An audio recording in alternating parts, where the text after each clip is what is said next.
The decision for governments to reopen has been a complex, multifaceted challenge, balancing urgent economic needs with critical public health imperatives. This essay explores the intricate journey of societies navigating the return to normalcy, examining the economic, social, and policy dimensions involved. The question of whether and how governments reopen has dominated global discourse for what feels like an eternity. It's a decision fraught with immense pressure, weighing the clamor for economic revitalization against the paramount concern for public health and safety. Far from a simple flick of a switch, the process of a government reopening initiative is a delicate dance, a phased approach often marked by cautious optimism, unforeseen setbacks, and constant adaptation. This essay delves into the multifaceted landscape of these reopenings, exploring the driving forces behind such decisions, the profound impacts on various sectors, and the enduring lessons learned as communities strive to find a new equilibrium. We'll examine the intricate interplay of policy, public sentiment, and scientific guidance that shapes this pivotal moment in our collective history. The initial closures, while necessary to contain crises, invariably led to unprecedented economic stagnation. Businesses shuttered, unemployment soared, and supply chains fractured, creating a powerful impetus for governments to consider a return to activity. The pressure wasn't just economic, it was social, psychological, and logistical. People yearned for connection, for routine, for the simple act of participating in community life. This widespread desire to restore some semblance of normalcy became a significant factor in the push for economic recovery efforts. Governments found themselves in a difficult position, needing to respond to the immediate crisis while simultaneously planning for a future that would inevitably involve a careful unwinding of restrictions. The timing and scope of these initial reopening discussions were often dictated by a blend of epidemiological data, economic indicators, and the palpable fatigue of a populace eager to move forward.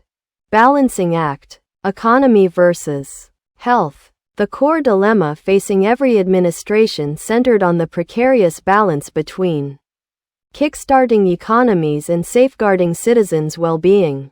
Early reopening strategies often involved a tiered approach, prioritizing essential services and sectors deemed lower risk, gradually expanding to others. This required meticulous planning and constant monitoring.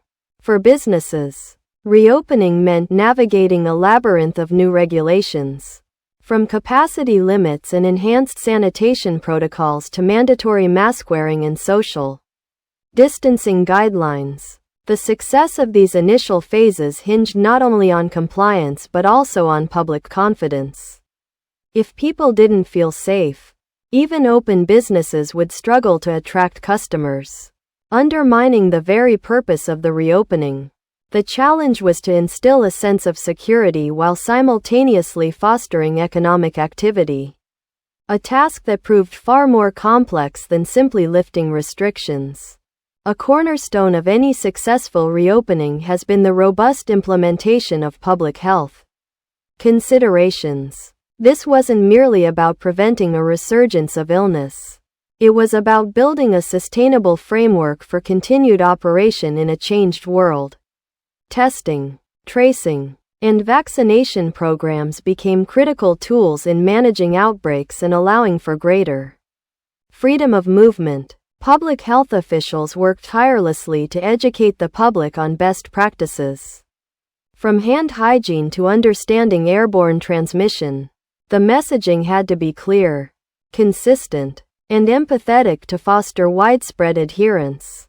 However, the varying interpretations of scientific advice, coupled with public skepticism and fatigue, often created hurdles. The debate around mask mandates, vaccine passports, and social gathering limits highlighted the deep divisions within societies regarding personal liberty versus collective responsibility. These measures, while designed to protect, often became points of contention, requiring governments to continuously adapt their communication and enforcement strategies.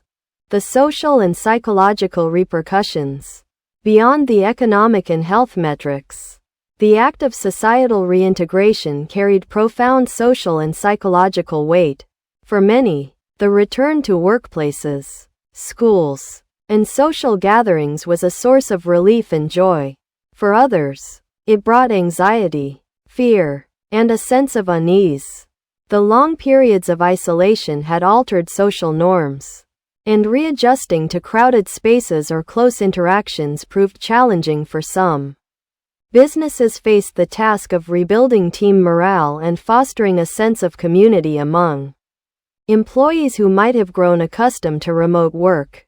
Schools grappled with the academic and emotional needs of students who had experienced significant disruption. The reopening wasn't just about physical spaces. It was about mending the social fabric, addressing mental health challenges exacerbated by the crisis, and finding new ways to connect and support one another in a world still grappling with uncertainty. The journey of reopening has been a testament to the dynamic nature of governance, requiring constant policy adjustments and innovative approaches. Governments have had to be agile, often implementing policies that were unprecedented in scope and scale. This included financial aid packages for businesses and individuals, subsidies for testing and vaccination, and new regulatory frameworks for industries like travel and hospitality. Data collection and analysis became paramount, informing decisions on everything from localized lockdowns to international travel corridors. The effectiveness of these policies often depended on their clarity, enforceability, and public acceptance. Furthermore, the global interconnectedness meant that domestic reopening strategies often had to align with international efforts, particularly concerning border controls and travel advisories. The lessons learned from early phases informed later decisions, creating a continuous feedback loop of evaluation and refinement. Public trust and future resilience. A crucial, often understated, element in the success of any government reopening has been the level of public trust. When citizens trust their government's decisions, guidance, and transparency, adherence to guidelines is higher, and the path to recovery is smoother. Conversely, eroded trust can lead to non-compliance, social unrest, and a prolonged struggle. Building and maintaining this trust requires clear communication, accountability, and a demonstrated commitment to the well-being of the populace. As societies look beyond the immediate reopening phases, the focus shifts towards building greater resilience against future disruptions.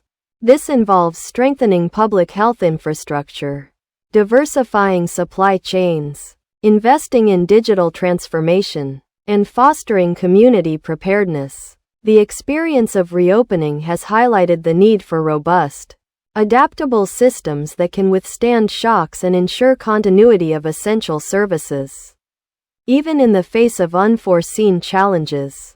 The goal is not merely to return to how things were, but to emerge stronger, more equitable, and better prepared for whatever the future may hold. The journey of government reopenings has been a complex tapestry woven with threads of economic necessity, public health imperatives, social anxieties, and evolving policy. It has demonstrated the incredible adaptability of human societies and the profound challenges faced by leaders in times of crisis. From the initial cautious steps to the broader restoration of services, each phase has presented unique obstacles and opportunities. While the immediate urgencies may recede, the lessons learned about interconnectedness, resilience, and the delicate balance between individual freedoms and collective well-being will undoubtedly shape future governance. As we reflect on these profound shifts, how do you believe governments can best prepare for and navigate future societal disruptions, ensuring both prosperity and public safety?